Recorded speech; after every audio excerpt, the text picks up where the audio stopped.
Hello guys, आज की class में हम लोग चर्चा करेंगे रीतिकाल उत्तर मध्यकाल में पूछी गई प्रमुख रचनाओं के बारे में। निम्नलिखित में से कौन सी कृति रीतिकाल में लिखी गई है? बिहारी सतसई रीतिकाल से संबंधित विशेषता है नारी सौंदर्य का विलासितापूर्ण चित्रण। रीतिकाल की कवियों की रचनाओं में प्रधानता है अलंकार प्रदर्शन की।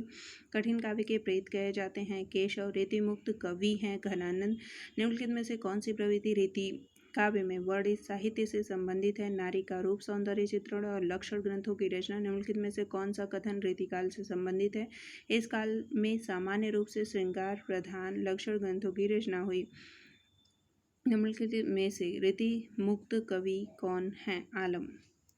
रीतिकालीन स्वच्छंद काव्यधारा के कवि हैं बोधा। निम्नलिखित में से श्रृंगार और लक्षण ग्रंथों की रचना किस काल में की गई? रीतिकाल में। निम्नलिखित में से कौन कवि रीतिमुक्त काव्यधारा का है? ठाकुर। निम्नलिखित में से रीतिकालीन कवि कौन सा है? घनानंद। रीतिकाल की कृति है बिहारी सतसई। रीति सिद्ध काव्यधारा के प्रतिनिधि कवि हैं बिहारी। निम्नलिखित में से कौन भूषण की रचना नहीं है? रामचंद्रिका।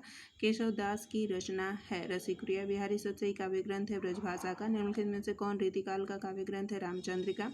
रीतिबद्ध काव्यधारा के कवि हैं केशव दास। निम्नलिखित कवियों में से रीतिकाल का कवि कौन नहीं है? भारतेंदु हरिश्चंद्र। निम्नलिखित में से कौन सा कवि रीतिकाल का है? बिहारी लाल।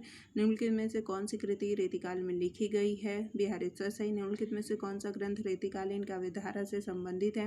बिहारी सतसई। रीतिकाल की निम्नलिखित प्रमुख प्रवृत्तियों में से कौन सी सर्वाधिक महत्वपूर्ण है? श्रृंगारिकता। महाकवि भूषण की रचना है छत्रसाल दशक। कवि कुल कल्पत्रु।